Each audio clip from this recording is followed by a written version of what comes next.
रवींद्रनाथ टैगोर का जीवन परिचय। रवींद्रनाथ ठाकुर 7 मई 1861 7 अगस्त 1941 को गुरुदेव के नाम से भी जाना जाता है। वे विश्वविख्यात कवि, साहित्यकार, दार्शनिक और भारतीय साहित्य के एकमात्र नोबेल पुरस्कार विजेता हैं।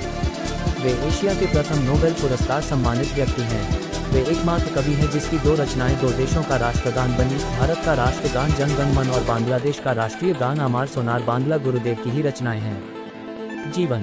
रवींद्रनाथ ठाकुर का जन्म देवेंद्रनाथ टैगोर और शारदा देवी के संतान के रूप में 7 मई 1861 को कोलकाता के जोड़ासांको ठाकुरबाड़ी में हुआ। उनकी स्कूल की पढ़ाई प्रतिष्ठित सेंट जेवियर स्कूल में हुई। उन्होंने बैरिस्टर बनने की चाहत में 1878 में इंग्लैंड के ब्रिजेटोन में पब्लिक स्कूल में नाम दर्ज कराया। उन्होंने लंदन विश्वविद्यालय में कानून का अध्ययन किया, लेकिन 1880 में बिना डिग्री हासिल किए ही स्वदेश वापस आ गए।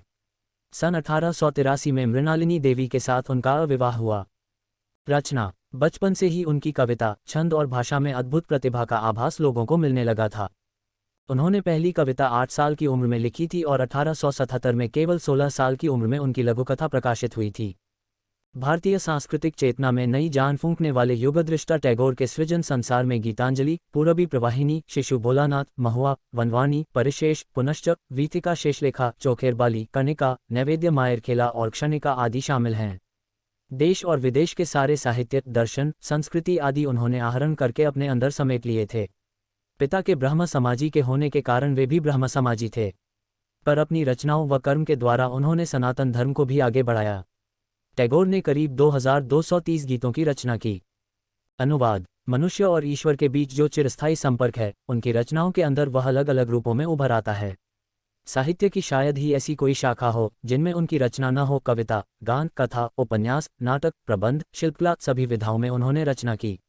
उनकी प्रकाशित कृतियों में गीतांजलि, गीताली, गीतिमाल्य, कथा ओ कहानी, शिशु भोलानाथ, कणिका, क्षणिका, खेया आदि प्रमुख हैं। उन्होंने कुछ पुस्तकों का अंग्रेजी में अनुवाद भी किया।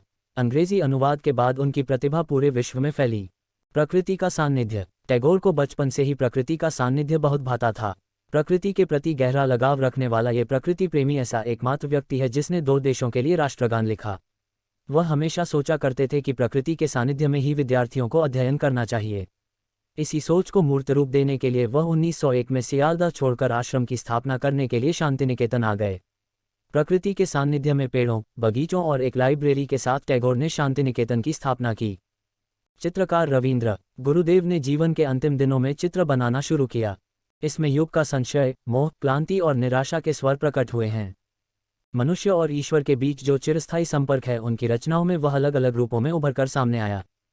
टैगोर और महात्मा गांधी के बीच राष्ट्रीयता और मानवता को लेकर हमेशा वैचारिक मतभेद रहा। जहां गांधी पहले पायदान पर राष्ट्रवाद को रखते थे, वहीं टैगोर मानवता को राष्ट्रवाद से अधिक महत्व देते थे। लेकिन दोनों एक दूसरे का बहुत अधिक सम्मान करते थे। टैगोर ने गांधी जी को महात्मा का विशेषण दिया था। एक समय था जब शांतिनिकेतन आर्थिक कमी से जूझ रहा था और गुरुदेव देश भर में नाटकों का मंचन करके धन संग्रह कर रहे थे। उस वक्त गांधी जी ने टैगोर को 60,000 रुपये के अनुदान का चेक दिया था। जीवन के अंतिम समय 7 अगस्त 1941 के कुछ समय पहले इलाज के लिए जब उन्हें शांतिनिकेतन से कोलकाता ले जाया जा रहा था तो उनकी नातिन ने कहा कि आपको मालूम है हमारे यहाँ नया पावर हाउस बन रहा है। इसके जवाब में उन्होंने कहा कि हाँ, पुराना आलोक चला जाएगा, नए का आगमन होगा। सम्मान। उनकी काव्य रचना गीतांजलि के लिए उन्हें सन 1913 में साहित्य का नोबेल पुरस्कार मिला। अधिक जानकारी के लिए चैनल सब्सक्राइब करें। धन्यवाद।